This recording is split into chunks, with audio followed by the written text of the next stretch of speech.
Hello, my name is Camilla Elliott. I teach in the Department of English Literature and Creative Writing at Lancaster University. Today I'm going to speak to you about some ways in which evil is represented in Robert Louis Stevenson's strange case of Dr. Jekyll and Mr. Hyde. This is one of a two-part series, and part one addresses defining evil. The aim of these sessions is to support your studies and to introduce you to some of the approaches you might encounter should you choose to study English literature at university.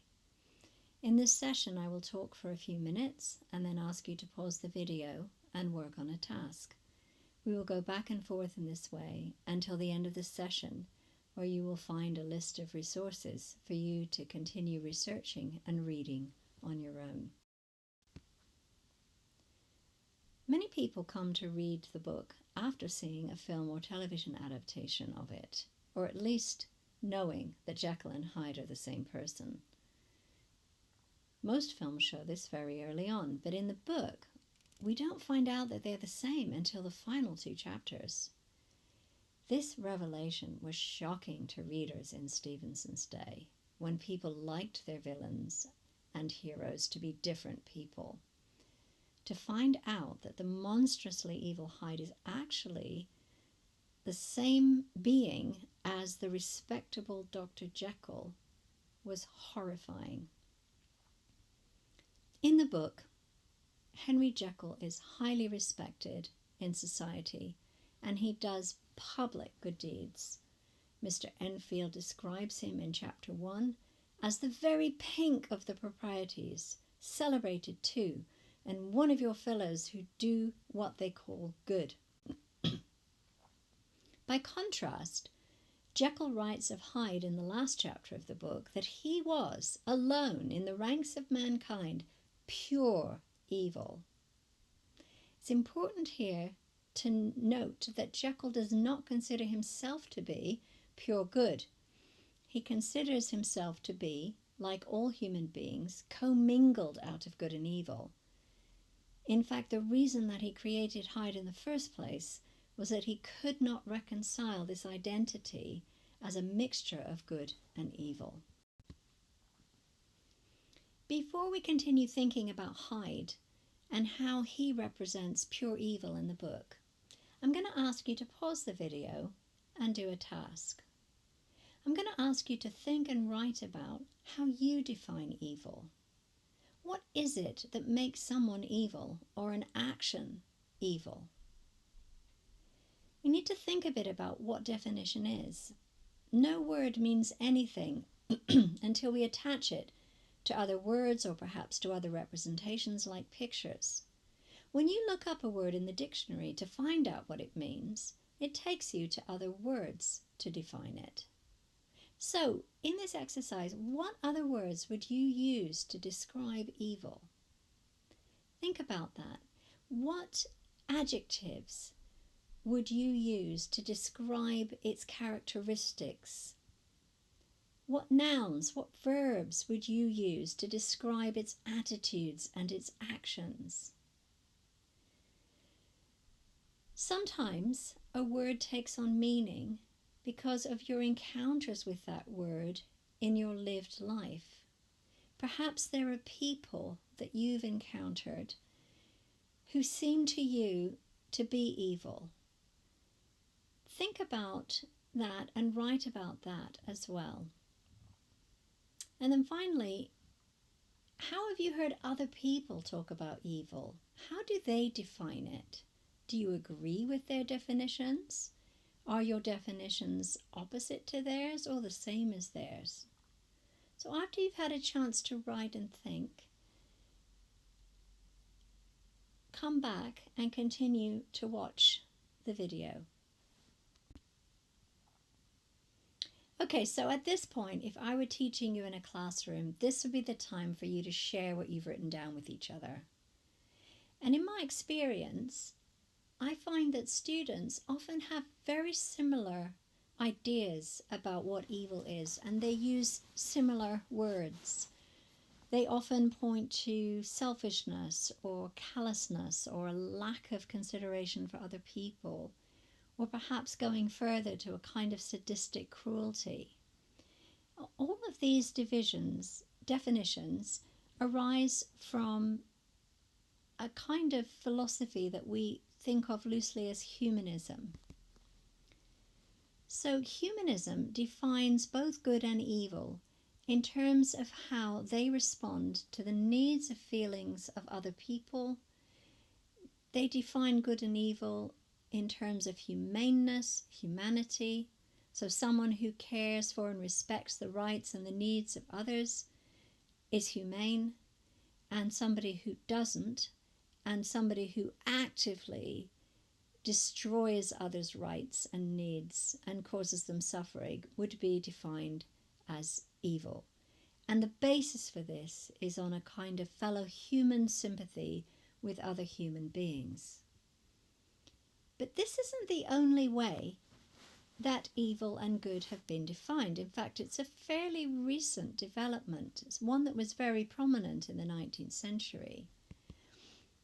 There are long-standing religious definitions of good and evil, which might overlap a bit with humanism, say, for example, in Christianity or Buddhism, but actually are quite different. So in the Tudor period, Protestants and Catholics were at war over theology and how you worshipped. And they deprived each other of property, rights, jobs, and life itself, burning each other at the stake as heretics. So here the definition of evil is not being kind to other people. In fact, they're being extraordinarily unkind to each other, but not believing in the correct theology or worshipping in the same way. So each of them considered each other to be evil. Although religious wars continue today, we also find these dynamics in political debates. Very often you'll find that one political party believes that something is evil and destructive to society that other people believe is good and is right.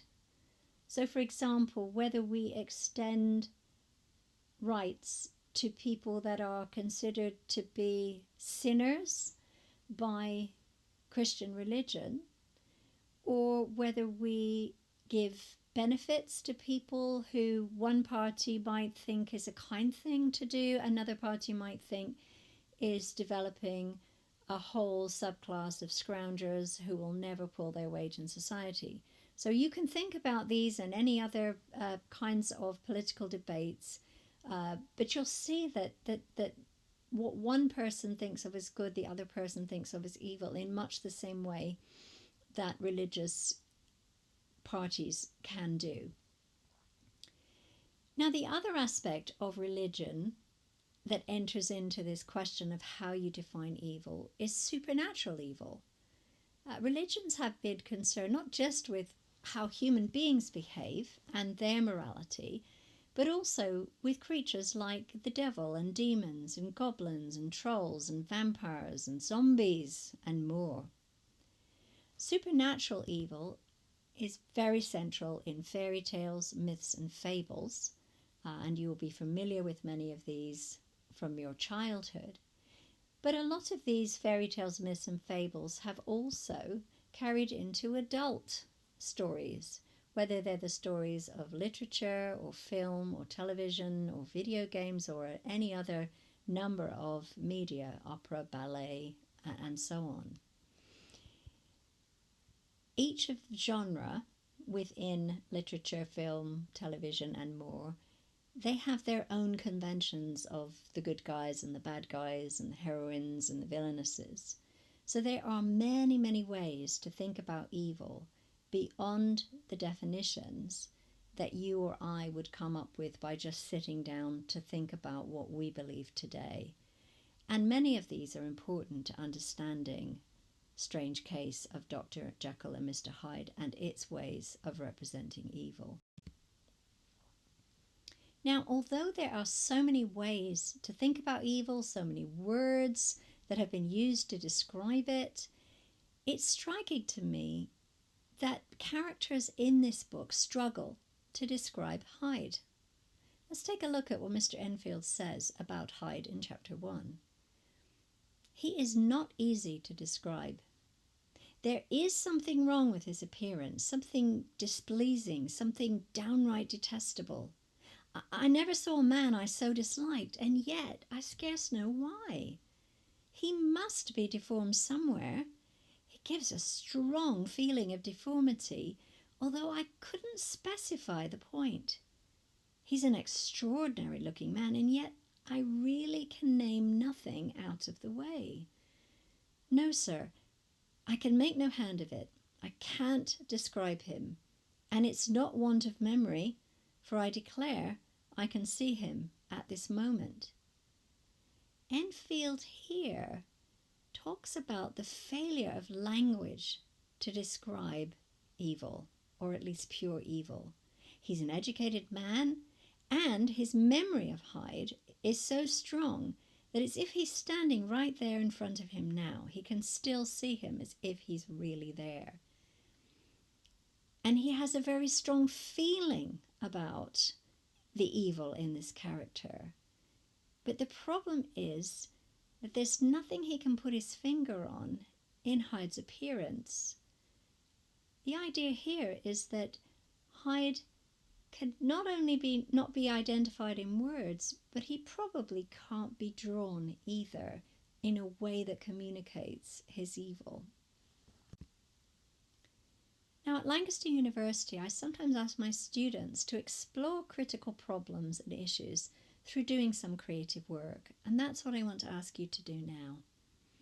I want you to think about how, if you were writing a story or a play or a script for a film, and you were trying to write an evil character, how would you write that character? What dialogue would you give that character?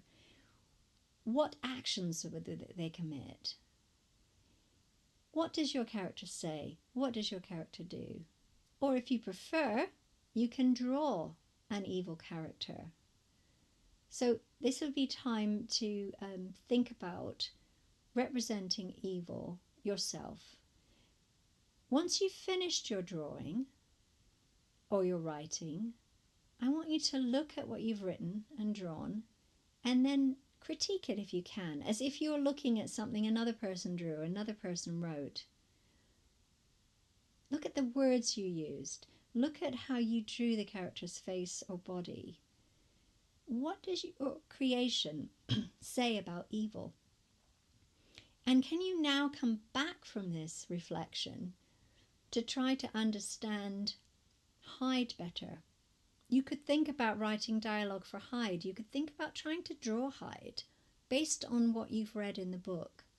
You can look at how other people have drawn Hyde or photographed Hyde and how he's been acted in films. So stop now and have a think, have a write, have a draw, have a reflection, and when you're ready, you can come back and we'll continue thinking about how Hyde is represented in the book. In spite of Enfield's difficulty in describing Hyde, the book is full of words that do describe him and say something about how evil was understood in late Victorian Britain. There is humanistic language that emphasizes Hyde's malicious, selfish, hard sadism. In chapter 10, Jekyll describes him as a being inherently malign and villainous, his every act and thought centered on self, drinking pleasure with bestial avidity from any degree of torture to another, relentless like a man of stone. There is something wrong with his feelings. He lacks humanity and humaneness. But humanist evil isn't enough to capture the depths of his evil. He is also described in the language of Christianity as a damnable lost soul, a child of hell, but more than that, as a fiend, and like Satan himself. Another way of representing Hyde as pure evil taps into Charles Darwin's theory of evolution. Darwin's The Descent of Man, published in 1871, claimed that humans had evolved from animals and were direct descendants of primates like apes and chimpanzees. By the 1880s, people were wondering whether it was possible to regress as well as to progress through evolution. And in The Strange Case of Dr. Jekyll and Mr. Hyde, we see these anxieties. Hyde is not only likened to an ape, but to a furious, spiteful, sadistic, savage one. Hyde is also described in the language of human disability as deformed, dwarfish, abnormal, and misbegotten. At one point, he is likened to the devastating disease of cancer. The point to emphasize by way of conclusion is that thinking about evil in only one way, through only one kind of framework, is not enough to even begin to express the depths of pure human evil. It requires multiple ways of representing it.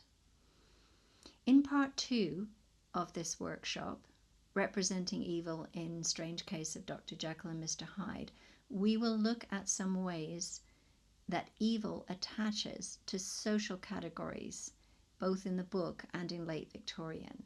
Categories like gender, like class, like age. If you want to learn more about Strange Case of Dr. Jekyll and Mr. Hyde, or its author, Robert Louis Stevenson, the British Library has some interesting and excellent resources. Thank you for watching, listening, and participating in this workshop. If you're interested in learning more about what it's like to study English literature or creative writing, or both, at university, you can start by visiting our website. And please feel free to contact us with any questions.